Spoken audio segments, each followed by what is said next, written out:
Bismillahirrahmanirrahim. Assalamualaikum warahmatullahi wabarakatuh. Salam sejahtera kepada semua pelayar Malaysia Gazette yang menonton Skop MG menerusi edisi highlight. Kali ini bersempena dengan pilihan raya umum Dewan Undangan Negeri kali yang ke-15. Kali ini kita bersama ataupun mencari seorang lagi calon yang akan bertanding di N01 Sungai Air Tawar, Selangor. Baru-baru ini ada yang menyatakan bahawa 1 lawan 1 tidak memberi apa-apa makna kerana beliau merupakan penyandang di sini. Namun isu daripada Perikatan Nasional yang mana dikatakan calon luar itu sedikit memberi kelebihan kepada beliau, dan juga satu lagi isu yang dikaitkan adalah ketika beliau menjadi penyandang, menjadi adun sebelum ini, banyak perkara tidak dapat dilaksanakan kerana beliau duduk di kerusi pembangkang.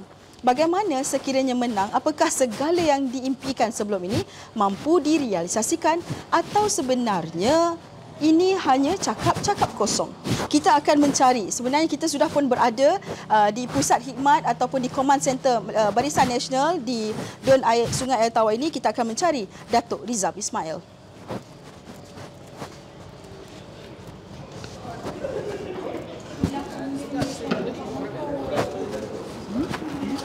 Datuk kat mana? Dalam.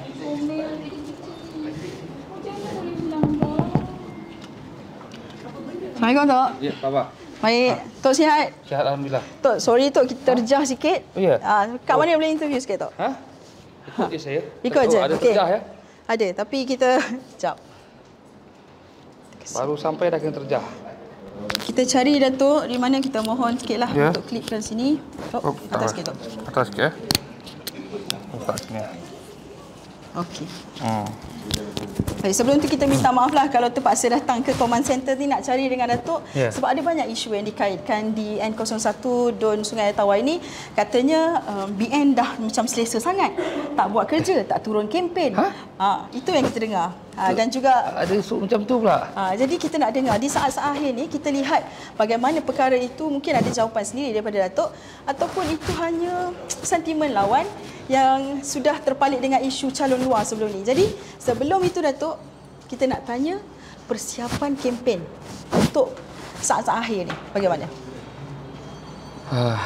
Pertama, Alhamdulillah.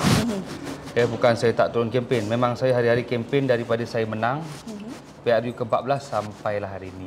Jadi mungkin hari-hari saya pun dah ada. Ya, jadi saya kira rakyat Sungai Tawar ni dah rata-rata biasanya mengenali saya lah di kawasan sini, dan mereka semua pun Alhamdulillah memberi kerjasama yang baik kepada saya.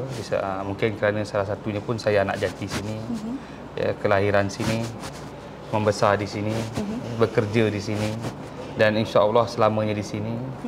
Dan yang paling penting saya mengundi pun di sini. Jadi sekarang ni saya mempertingkatkan lagi lah usaha saya untuk mendekati masyarakat. Tapi tak semua perkara kadang-kadang kita dedahkan di media sosial. Ya, ada perkara-perkara yang kita kempen ni tak perlu pun di highlight ke. Kenapa, Tok? Ke masyarakat, ya. Ya, tengoklah juga kalau contohnya ada beberapa perkara dilihat tak bersesuaian, saya tak dedahkanlah. Antaranya yang tak sesuai. Antaranya kalau rumah ibadah ke apa, tak perlulah kan. Maksudnya sebab itu juga yang kita dengar bagaimana tak turun. Mungkin sekarang ni peranan media sosial tu sangat penting, Datuk, kan? Tapi kalau lihat di TikTok saya ada hari-hari. Itu mungkin itu saya katakan tadi sentimen. Ada, boleh tengok di kalau nak lihat pergerakan saya yang harian, boleh tengok di Facebook saya. Boleh tengok di Instagram saya, boleh tengok di TikTok. TikTok ni ada dua lah, satu TikTok saya, satu lagi friends. Saya punya TikTok tu, penyokong page, boleh tengok dekat situ lah. Jadi soalan pertama telah pun dinafikan bahawa tidak turun ataupun dah orang kata dah yakin menang tu tidak ada. Tidak, saya baru habis walkabout di PPRT. Jadi, Datuk, bila kita cakap mengenai di kawasan sini, Air Tawar ini, apa lagi yang boleh dilakukan? Sebab Datuk penyandang. Ada yang nyatakan bahawa dah tak ada apa nak buat dah. Jadi orang kata kalau menang pun sekadar bantu sekiranya ada berlaku banjir ke, ataupun kematian ke, atau apa sebenarnya yang boleh di-offer lagi, Datuk? Pertamanya, PRU ke-14 saya diberi amanah, diberi kepercayaan untuk menjadi adun Sungai Tawar. Walau bagaimanapun saya terkekang kerana saya menjadi pembangkang. Waktu itu bukan saja pembangkang di negeri Selangor, malahan pembangkang di nasional dan juga negeri. Sehingga kan saya diberi kepercayaan untuk memikul tanggungjawab sebagai ketua pembangkang di negeri Selangor. Jadi peranan saya adalah semak dan imbang di peringkat negeri, manakala di peringkat kawasan saya sendiri saya tidak menghilang. Walaupun jadi wakil pembangkang, saya tidak menghilang. Sebaliknya saya cuba mendekati masyarakat, memberi perkhidmatan yang terbaik kepada masyarakat dengan cara mendampingi mereka, mendengar permasalahan mereka, memanjangkan segala permasalahan mereka. Dan dalam masa yang sama juga, sewaktu pandemik COVID-19, saya bertungkus-tumus untuk memastikan segala kebajikan dan vaksin dapat diberi kepada rakyat di Sungai Tawar mengikut jadual yang ditetapkan. Alhamdulillah, boleh dikatakan Sungai Tawar dapat memberikan vaksin hampir kepada semua penduduk di Dun Sungai Tawar, sehingga kan kita dapat mengatasi pandemik COVID-19 ini dengan terkawal. Jadi itu antara cabaran saya sebagai pembangkang di negeri Selangor. Dan selepas itu barulah di penghujung tahun-tahun sebelum pembubaran Dewan Undangan Negeri, saya menjadi sebahagian daripada kerajaan. Di situ saya beralih kepada fokus bukan saja khidmat bakti, tetapi juga fokus saya sebagai wakil rakyat yang membawa satu plan blueprint kepada pembangunan di Dun Sungai Tawar. Sebab tu visi saya tradisi diteruskan, visi kali ini diperkasa dan rakyat diutamakan. Sudah pasti antara visi utama saya adalah ingin menjadikan Sungai Tawar sebagai pusat pelancongan kampung tradisi. Itu harapan saya, selain daripada seperti yang Puan beritahu tadilah, mendekati masyarakat dari segi pertanian dan sebagainya. Kerana peranan dan fungsi seorang wakil rakyat itu adalah membuat dasar untuk Dun itu. Baik. Menariknya kampung tradisi. Kalau boleh di-highlight sedikitlah apa yang dimaksudkan dengan kampung tradisi itu, Datuk? Yang saya maksudkan kampung tradisi ini ialah kita dapat lihat di Selangor ini boleh hampir dikatakan keseluruhan daerah dan Dun telah pun menjadi bandar dan separuh bandar. Tetapi di Sungai Tawar ini rata-ratanya masih lagi terpelihara dengan ciri-ciri kebudayaan, ciri-ciri kampung yang ada mengikut etnik masyarakat di kawasan sini. Kita tengok di sini ada nelayan, tapi nelayannya masih lagi cara nelayan lama yang rata-ratanya duduk di kawasan bagan. Kita ada masyarakat India yang masih lagi duduk di estate, masih lagi duduk di estate. Dan rata-rata orang Melayu di sini juga kebanyakannya adalah pekebun-pekebun kecil. Dan di sini kita tengok jauh daripada hiruk pikuk. Jadi dalam masa yang sama, dari segi seni kebudayaannya masih terpelihara. Dari segi pemakanan masyarakat Jawa di sini, ada nasi ambeng, nasi punten, soto dan sebagainya. Begitu juga dengan produk-produk IKS-nya. Produk-produk IKS-nya masih berasaskan tempe. Segala produk-produk IKS yang masih memelihara ciri-ciri tradisional masyarakat di kawasan sini. Begitu juga dengan masyarakat banjarnya, ada wadi kiping dan sebagainya. Jadi ini antara kepelbagaian budaya yang boleh saya ketengahkan. Dalam masa yang sama boleh warga di Lembah Kelang dan seluruh rakyat di negeri Selangor dan juga di dalam negara kita yang ingin melancong mencari suasana kampung untuk hadir ke Sungai Tawar. Jadi perkara ini boleh meningkatkan ekonomi masyarakat di sinilah. Baik, tapi sebelum ni adakah Datuk ada membantu PKS-PKS di Dun ini sebelum ini? Alhamdulillah, walaupun saya pembangkang, tetapi ada beberapa. Ada beberapa seperti bengkel dan sebagainya, pertanian dan sebagainya yang saya bantu dari segi dorongan kepada mereka. Bukan saja bantuan tapi dorongan. Sebagai contoh, saya dulu ada buat satu video berkenaan dengan bengkel inovasi Kamci yang membuat motosikal roda 3 yang boleh mengangkut keperluan pertanian lebih mudah. Di mana motosikal ni dia boleh reverse dan ada 4x4 4 wheel. Dalam masa yang sama dia punya bucket tu boleh jack hidrolik dan manual. Dan itu saya tengok viral, dan hari ini dia walaupun bengkel tu jauh ke dalam, tetapi dia hari ini alhamdulillah dapat membesarkan bengkelnya dengan baik, ya, dapat membina sebuah rumah yang selesa. Dalam masa yang sama ada beberapa lagi bengkel-bengkel lain seperti bengkel Rais yang mengikuti jejak dia dan berjaya. Hari ini mereka boleh mengeluarkan kenderaan berinovasi ini dalam keadaan jumlah yang tinggi yang dibekalkan ke seluruh negara. Baik. Banyak benda-benda positif, tapi yang negatifnya dikatakan adalah itu hanya untuk parti Datuk saja. Bukan kepada keseluruhan 20,000 pengundi di sini. Siapa parti BN ataupun yang menyokong UMNO BN dapatlah projek, dapatlah bengkel. Macam mana tu Datuk? Tak betul. Itu saya nafikanlah. Saya menang dan saya menjaga semua masyarakat di Dun Sungai Tawar. Ini kampung saya. Saya tak ada memilih. Ya, walaupun saya tahu siapa jentera saya. Saya tahu siapa orang yang mendukung politik saya. Tapi dalam masa yang sama, ya, amanah yang diberi ini duit rakyat. Dah pasti saya menyalurkan kepada mereka yang benar-benar memerlukan. Ya, Kamci saya pun tak tahu dia mengundi parti apa. Boleh cek lah kebanyakan bengkel. Anak-anak muda yang saya jumpa ni kebanyakan tak berparti pun. Ya, Wak Imah, kalaupun orang daripada parti lain datang ke pejabat saya sendiri pun saya bantu. Ya, saya bantu. Ya, kadang-kadang fungsi surau, ya, sekolah, ya, dan sebagainya, NGO dan sebagainya. Kalau mereka benar-benar mohon dan mereka ni layak untuk mendapat bantuan, sudah pasti kita memberi keutamaan. Sebaliknya kalau mereka tak layak, itu ialah perkara yang tak dapat kita bantulah. Baik, di sini 1 lawan 1, 2 penjuru saja yang untuk kali ini. Bagaimana Datuk melihat lawan Datuk, iaitu Muhammad Zaidi ataupun Cikgu Zaidi ini? Saya menghormati pihak lawan saya, kerana kita negara demokrasi. Jadi saya fikir fokus saya sebagai calon incumbent, iaitu fokus saya bagaimana untuk mempertingkatkan prestasi saya dan kualiti perkhidmatan saya kepada masyarakat pada masa akan datang. Soal dia baru hadir dan dia berkempen, itu terserah kepada parti mereka lah.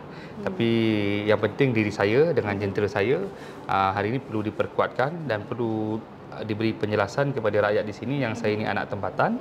Dan dalam masa yang sama, insya-Allah kalau diberi kepercayaan mengikut tanggungjawab ini, saya akan mempertingkatkan prestasi saya dari masa ke semasa untuk memastikan Sungai Tawar ini bukan saja mendapat satu peluang ekonomi yang baik, masyarakatnya juga berada dalam keadaan yang selesa lah di kawasan sini.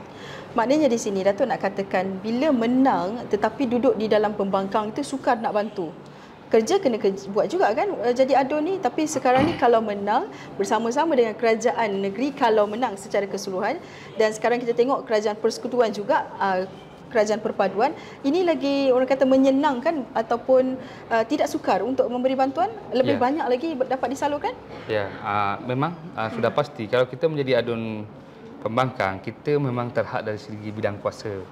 Tetapi kalau kita menjadi ADUN kerajaan, bidang kuasa kita lebih banyak kerana kita menjadi kerajaan yang melaksanakan dasar yang telah diluluskan di Dewan Negeri. Berbanding seorang pembangkang, mereka hanya boleh berbahas, menjadi semak dan imbang di dalam Dewan dalam membuat dasar di peringkat Dewan Negeri. Tetapi kalau kerajaan ini kita melaksanakan apa yang telah diluluskan di peringkat Dewan Undangan Negeri. Jadi keadaan itu sangat berbeza. Jadi insya-Allah kita sama-sama doa agar Barisan Nasional memperoleh kemenangan menyumbang 1 kursi kepada Kerajaan Perpaduan dan Kerajaan Perpaduan kekal memerintah di negeri Selangor, dan segala pembangunan dan pemasaran rakyat akan dapat kita bantu dan kita bela lebih baik daripada apa yang ada sekarang. Momentum sekarang ini adalah ketika orang kata gelombang yang akan bertukar. Kalau di sini memang kerusi itu kerusi penyandang, tetapi dengan isu nasional yang terpalit, yang dikatakan banyak menyumbang kepada pertukaran itu, adakah terpalit di Sungai Air Tawar ini? Saya kira isu nasional satu perkara yang berbeza dengan isu tempatan. Isu nasional ni kadang-kadang dia ialah mungkin membawa kepada peringkat nasional. Kalau pilihan raya umum, mungkin isu nasional menjadi soal utama. Kerana ahli parlimen dia berbahas berkenaan dasar di Dewan Rakyat. Tetapi ini Dewan Undangan Negeri, pilihan raya negeri, sudah pasti banyak berkisar kepada calon tokoh yang mampu untuk membuat dasar yang baik di peringkat DUN masing-masing. Itu yang paling penting. Sebab itu saya kira anak tempatan wajar diberi keutamaan ataupun diberi pilihan sepatutnya kepada calon-calon yang berada di luar bandar ni, kerana kita lebih mengetahui tempat kelahiran kita, permasalahan di tempat kita dan bagaimana untuk kita mengatasi masalah yang ada di sini. Yang penting anak tempatan, yang penting tahu bagaimana denyut nadi anak tempatan sendiri, masalah apa yang berlaku. Jadi di penghujung ini Datuk, bagaimana Datuk melihat dah esok lusa ni dah nak buang undi, agak-agaknya kan berapa peratus orang kata keyakinan Datuk untuk terus mengekalkan kemenangan PRU ke-14 lalu itu? Saya berharaplah, saya tak nak meletakkan satu target yang terlalu tinggi, tetapi saya berharap rakyat di Dun Sungai Tawar ini keluar mengundi, khususnya semua pengundi-pengundi putih, penyokong kerajaan perpaduan, keluar mengundi untuk mengundi saya calon 02 bagi Barisan Nasional, untuk sama-sama memastikan Barisan Nasional dapat menyumbang satu kursi untuk kerajaan perpaduan dan saya dapat terus berkhidmat melaksanakan segala tanggungjawab amanah yang telah diberikan kepada saya dan segala perancangan yang telah saya rancang dapat dilaksanakan pada masa akan datang. Jadi sudah pasti saya mengharapkan sokongan penuh daripada seluruh penduduk Dun Sungai Tawar, kerana keputusan yang mereka buat ini bukan berkisar kepada tempoh 2 minggu ini, tetapi untuk tempoh 5 tahun yang mendatang. Jadi saya dah cuba buktikan yang terbaik untuk Dun Sungai Tawar dalam tempoh 5 tahun ini, dan kali ini saya serah semulalah kepada pengundi untuk menilai.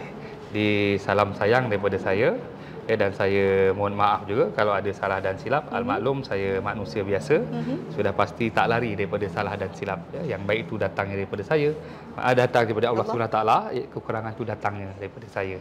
Di salam sayang sekali lagi kepada saya, Sungai Tawar di hatiku. Okey.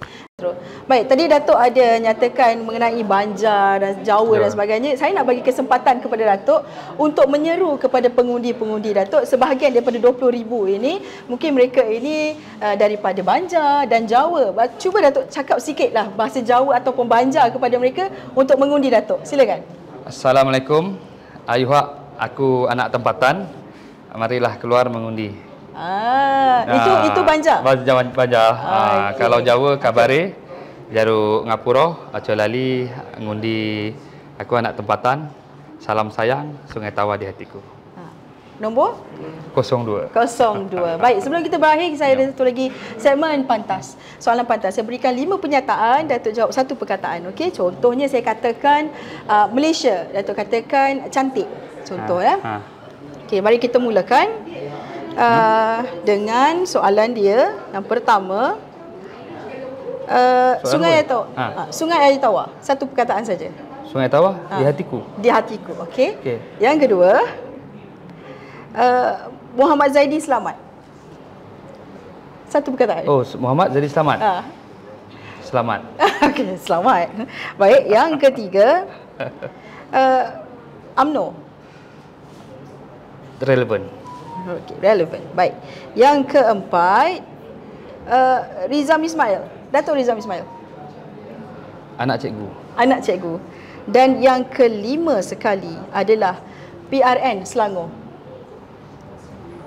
PRN Selangor? Ya, jawapannya? Kerajaan Perpaduan. Kerajaan Perpaduan. Baik, itu saja. Mukanya agak kerut-kerut tetapi jawapannya meyakinkan. Itu saja masa yang kita ada untuk highlight Skop MG kali ini. Tadi saya tanyakan mengenai isu anak tempatan, bagaimana isu yang tak turun berkempen, bagaimana saat-saat akhir ini dapatkah menyantuni hati pengundi-pengundi. Semuanya sudah dijawab dengan baik sekali oleh calon BN kali ini yang cuba untuk mengekalkan kerusi N01 Sungai Air Tawar di PRN Selangor ini. Jadi sekian saja dari saya Haslina AR Kamaluddin. Jumpa lagi saya dalam edisi Skop MG Highlight seterusnya. #Rakyat Memilih. Assalamualaikum warahmatullahi wabarakatuh.